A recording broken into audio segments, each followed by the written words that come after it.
Sir सबसे पहली वजह तो अगर मैं बात करूँ तो रेगुलर ट्यूशन टीचर सारी चीज़ें बंद है। एजुकेशन डिपार्टमेंट पूरी तरीके से ठप कर दिया सरकार ने, जबकि बाकी सभी चीज़ें खुली हुई हैं सर। मुश्किल हालात ये हैं कि टीचर्स के सामने सबसे बड़ी प्रॉब्लम आ गई कि हमारे पास खाने पीने तक के पैसे अभी नहीं हो पा रहे हैं सर। मैं मनीष सिसोदिया जी से बहुत प्रभावित हूँ और उनकी गाइडलाइंस हम लोग फॉलो करते हैं। वो हमारे लिए बहुत अच्छा सोचते हैं, लेकिन इस वक्त उन्होंने हमारे प्रति बिल्कुल नहीं सोचा। हम कहते हैं कि हम विश्व गुरु बनेंगे, क्या ऐसे विश्व गुरु बनेंगे हम?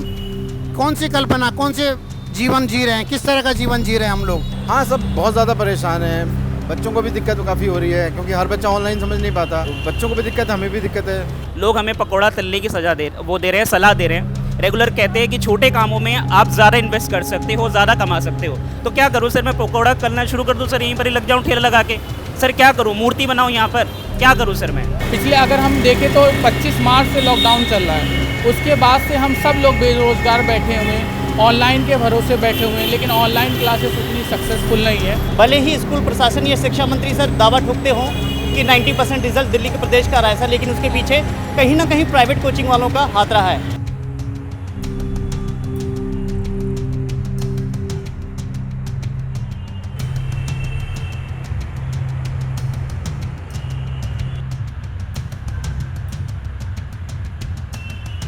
अपना एक छोटा सा इंस्टीट्यूट चलाती हूँ और मैं बहुत दिनों से परेशान हूँ। बिल्कुल घर में सभी अवस्थाएं जो है वो हो गई हैं। हर चीज़ के लिए दूसरों के ऊपर डिपेंडेंट रहना पड़ रहा है। घर में बहुत ज़्यादा दिक्कतें आ रही हैं, लेकिन सरकार ने हमारी ओर ध्यान नहीं दिया। हम छोटे छोटे कोचिंग सेंटर वाले हैं जहाँ पर 20 और 30 बच्चे पढ़ते हैं। हम पूरा डिस्टेंस पालन करते हुए चाहते हैं सरकार से कि वो हमारे कोचिंग सेंटर्स ज़रूर खोलें, क्योंकि बहुत दिक्कतें बढ़ती जा रही हैं। जहाँ तक हो सके सरकार हमारी मदद करे, क्योंकि ठेके खुल चुके हैं, स्कूल खुल चुके हैं, सबके लिए गाइडलाइंस जारी हो गई, लेकिन हम लोग के लिए कोई गाइडलाइन जारी नहीं हुई है। तो मैं चाहती हूँ कि सरकार हमारी सहायता करे, हमें निर्देश दे, क्योंकि हम दूसरे बच्चों को पढ़ाते हैं, लोगों को पढ़ाते हैं। क्या हम सोशल डिस्टेंस का पालन नहीं कर सकते? सच बात यह है कि हमारे कोचिंग सेंटर्स हैं जो रेगुलर रेंट पर चलते हैं सर। रेगुलर रेंट अगर मैं बात करूँ तो लक्ष्मीनगर जैसे एरिया में हम लोग जो रेंट पे कर रहे हैं सर, मिनिमम रेंट 35,000 रुपये पर मंथ जाता है सर। लेकिन उसके बावजूद भी हम लोग रेगुलर रेंट पे कर रहे हैं, 6 महीने से रेगुलर रेंट पे कर रहे हैं। मकान मालिकों की तरफ से हमें कोई राहत नहीं है, गवर्नमेंट की तरफ से हमें कोई राहत नहीं है। उधर हमारी इनकम भी बिल्कुल ज़ीरो हो चुकी है। ज़ीरो से भी सर अगर हम नीचे गए ना तो सर वो बिल्कुल सही होगा। इस वक्त हालात इस कदर ख़राब हो चुके हैं कि हमारे पास EMIs के लिए पैसे देने के लिए नहीं है, ठीक है। हमारे पास रेगुलर चीज़ों को, यूटिलिटीज़ को पूरी करने के लिए हमारे पैसे नहीं हैं। हम लोग बहुत दयनीय स्थिति में सर जी रहे हैं। लोन जो है वो भी हम नहीं चुका पा रहे हैं समय पर। और गवर्नमेंट अगर देखा जाए तो गवर्नमेंट ने सारी चीज़ें ओपन कर दी है, ठेके ओपन कर दिए हैं सर। शराब इस वक्त शिक्षा से ज़्यादा ज़रूरी इस समाज में हो गया सर। सारे कोचिंग सेंटर जो है अभी तक पूरे बंद पड़े हुए हैं। सरकार ने किसी तरह की कोई गाइडलाइन अभी तक जारी नहीं करी। हम लोग हैंड टू माउथ हैं।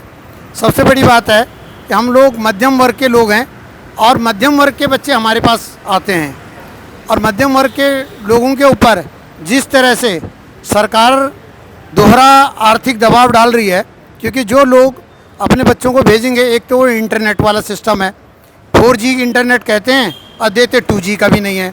बच्चों को बहुत समस्याएं होती हैं। हम लोग जो है उनके कॉन्सेप्ट क्लियर नहीं कर पाते हैं, ऑनलाइन की व्यवस्था प्रॉपर नहीं चल पाती।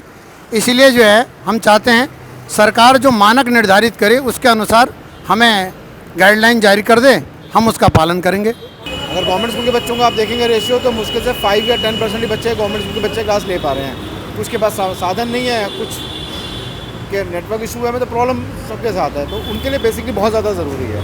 पब्लिक स्कूल का बच्चा फिर भी चलो क्लासेस स्कूल में भी ले रहा है, यहाँ भी ले रहा है, बट गवर्नमेंट स्कूल के बच्चे को ज़्यादा प्रॉब्लम है। इसके लिए मैं सिसोदिया जी के पास भी गया लेटर लेकर, लेकिन उन्होंने उस लेटर को CCM में मार्ग भेज दिया, जहाँ पर वो DM ने हमें बुलाए थे। तो DM ने बोला कि इस लेटर को हम LG के पास ले जाएंगे, लेकिन उसके बाद से 2 महीने हो गए, उसके बारे में हमें कोई चर्चा नहीं है। लेटर कहाँ गया, कैसे क्या हुआ। उसके बाद हमने अभी पिछले महीने गौतम गंभीर जी के पास भी गए, तो उन्होंने, गौतम गंभीर जी अभी ऑफिस में आजकल कोरोना की वजह से नहीं बैठ पा रहे हैं, लेकिन उन्होंने बोला है कि हम इसके बारे में सुनवाई करेंगे, लेकिन अभी तक हमें भी कुछ नहीं इसके बारे में पता चला है। सर लगभग मैं 15 साल से पढ़ा रहा हूँ सर। आपके सामने ऐसी स्थिति पहली बार आई है? सर ऐसी स्थिति पहली बार आई है सर 15 साल में। जबकि सर सभी शिक्षक सर बहुत ज़्यादा प्रताड़ित फील कर रहे हैं सर, क्योंकि सर सरकार सर अपनी अर्थव्यवस्था को संभालने के लिए तो सर क्या कर रही है, ठेका तक खोल देती है, लेकिन एक शिक्षक की आर्थिक स्थिति के बारे में कोई नहीं सोच रहा सर। या एक शिक्षक के बारे में कोई नहीं सोच रहा सर। यहाँ पर ज़रूरी है सर कि हमारे बारे में भी कुछ सोचा जाए सर, क्योंकि निजी कोचिंग संस्थान वाले भी टैक्स पेयर होते हैं सर, हम सभी टैक्स पे करते हैं सर। बच्चों का भविष्य के पीछे कितना सर कार्य करते हैं एक सर स्कूल के टीचर, ठीक है सर। उसके बाद हम लोग जितना काम करते हैं सर, जितनी मेहनत करते हैं, भले ही स्कूल प्रशासन या शिक्षा मंत्री सर दावा ठोकते हों कि 90% रिजल्ट दिल्ली के प्रदेश का रहा है सर, लेकिन उसके पीछे कहीं ना कहीं प्राइवेट कोचिंग वालों का हाथ रहा है। ये एक मेरा स्लोगन है जिसको मैं आज सच मानता हूँ।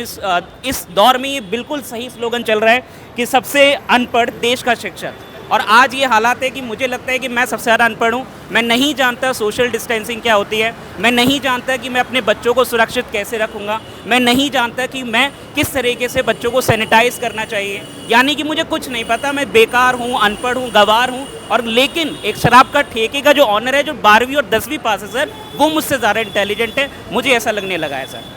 शिक्षक अगर अपने घर का लालन पालन आजीविका को पूरा करने के लिए अगर इस तरह से भटकेगा तो क्या देश विश्वगुरु बन पाएगा? ये एक बहुत बड़ा प्रश्न हमारे सामने है और ये हमारे माननीय प्रधानमंत्री जी को सोचना चाहिए, हमारे मुख्यमंत्री जी को सोचना चाहिए कि वो जिस पद पे बैठे हैं, जिस उनमें केवल और केवल एक योगदान जो है शिक्षक का रहा है, तो उसी तरह से वो सोच लें कि उनके शिक्षकों ने कितनी ईमानदारी से उनको पढ़ाया था, आज वो उन जगहों पे पहुँचे हैं। हमें भी मौका दें ताकि भविष्य में और अच्छे शिक्षक अच्छे पदों पर हम पहुंचा सकें। जी सर, एक ये बहुत बड़ा विषय है सर कि पेरेंट्स को कैसे कन्विंस किया जाए सर। सर अगर पेरेंट्स को कन्विंस करने की बात आ जाए तो सर वही पेरेंट्स सब्जी मंडी जा सकते हैं सर भीड़ में, वही पेरेंट्स सर चाउमीन की दुकान पे या अदर रेस्टोरेंट पे खाने जा सकते हैं सर। लेकिन वही पेरेंट्स को सर अगर हम सोशल डिस्टेंसिंग के साथ कोचिंग में 2-2, 3-3, 4-4 बच्चों के साथ पढ़ाएं सर, तो उसमें क्या कमियाँ रहेंगी सर, बताइए सर। इस विषय में तो हम लोग भी सोच सकते हैं ना सर। आखिर में देश का निर्माता सर सोशल डिस्टेंसिंग के बच्चों के भविष्य के बारे में तो सोच के चलेगा सर, क्योंकि सर अगर बच्चों को कुछ होता है सर तो हमें भी तो हानि होगी, तो कहीं ना कहीं हम भी उनके बारे में सोचेंगे सर। तो इसलिए सरकार से मेरी एक गुजारिश है कि हम लोगों के विषय में भी कुछ सोचा जाए, हमारी भी आर्थिक स्थिति के बारे में कुछ सोचा जाए। कि हम पहले जूम पर एक मीटिंग अरेंज करेंगे और उसमें पेरेंट्स के साथ बात करेंगे, जो स्टूडेंट्स एग्री करेंगे कि हाँ हम लोग जो है वो, क्योंकि लोगों के पास मोबाइल अच्छी कंडीशन के नहीं है यहाँ पर, तो दिक्कतें यहाँ पे आ रही हैं कि बच्चे पढ़ नहीं पा रहे प्रॉपर। तो हम चाहते हैं कि जूम पर एक बार मीटिंग करें, जिन लोग के पेरेंट्स हमारे पास बच्चों को भेजने के लिए तैयार होंगे हम उन्हीं को आगे बढ़ाएंगे। हम सबको आगे नहीं कह रहे, लेकिन जो बच्चे बिल्कुल जिनके पास कौन सी क्लास से किस क्लास तक बच्चे आने चाहिए? बस केवल 9 से लेकर 12 तक, बस उससे छोटे नहीं। और उसमें भी हम व्यवस्था ऐसी कर रहे हैं, हाँ जी, सभी टीचर्स की मांग ये है कि 9 से 12 तक हो। जी, जिस तरीके से अभी हम देखते हैं एयरपोर्ट हो, फ्लाइट हो, ट्रेन हो, हर जगह की स्थिति ये है कि फीवर चेक का मशीन और सैनिटाइजर, ये 2 मूलभूत आवश्यक है, और सोशल डिस्टेंस का पालन करना, ये 3 मूलभूत आवश्यकताओं के साथ हम कोचिंग संस्थान को खोल सकते हैं, जिसमें कुछ नियम और शर्तों के अनुसार खोलेंगे, जिसमें अल्टरनेट डेज पर क्लासेस, कम से कम बच्चों को क्लास में प्रवेश देना और क्लासेस के टाइम शेड्यूल में चेंज करके, ताकि एक बच्चों के दूसरे बच्चों के साथ गैदरिंग ना हो सके। तो इन चीज़ों को ध्यान में रख करके सरकार के नियमों और आदेशों के अनुसार कोचिंग सेंटर्स खोल सकते हैं। आज के डेट में हर कोचिंग सेंटर सोशल डिस्टेंस को पालन करने का अधिकार रखता है। मैं ये सरकार से मांग करता हूँ, ये नहीं कहता कि 40 बच्चों की शिक्षण संस्थान के लिए अनुमति दे, कम से कम एक बेंच एक डेस्क पर कम से कम 2 बच्चों की बैठने की अनुमति दी जाए। एक क्लासरूम में 10 से 12 जितनी की सीटिंग हो उस पर उसी अनुसार की सीटिंग की अनुमति दी जाए। ज़्यादा भेड़चाल की स्थिति की मांग हम भी सरकार से नहीं करेंगे।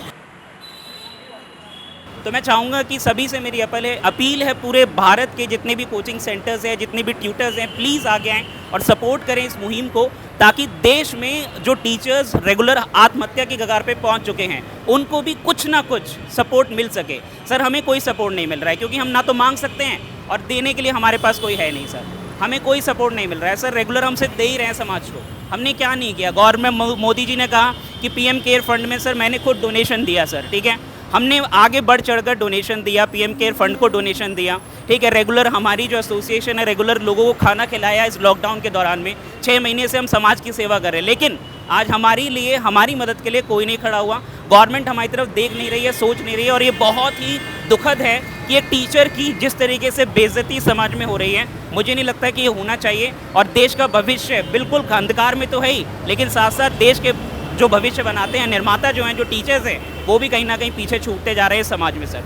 आधुनिक समय आ चुका है, मोबाइल से लोग पढ़ने की बात करते हैं सर, लेकिन मोबाइल से पढ़ाई कितनी अच्छी होती है ये मैं भी जानता हूँ और आप भी जानते हैं। तो ये सब चीज़ें तो बेकार की बात है कि ऑनलाइन शिक्षा के लिए हम इतना करोड़ रुपए का पैकेज दे रहे हैं, मोबाइल पर बांट रहे हैं सर, बेकार की बात है। सिर्फ ये और कुछ नहीं, पैसा कमाने और पैसा बचाने की एक बड़ी स्कीम चल रही है और कुछ नहीं हो रहा है सर।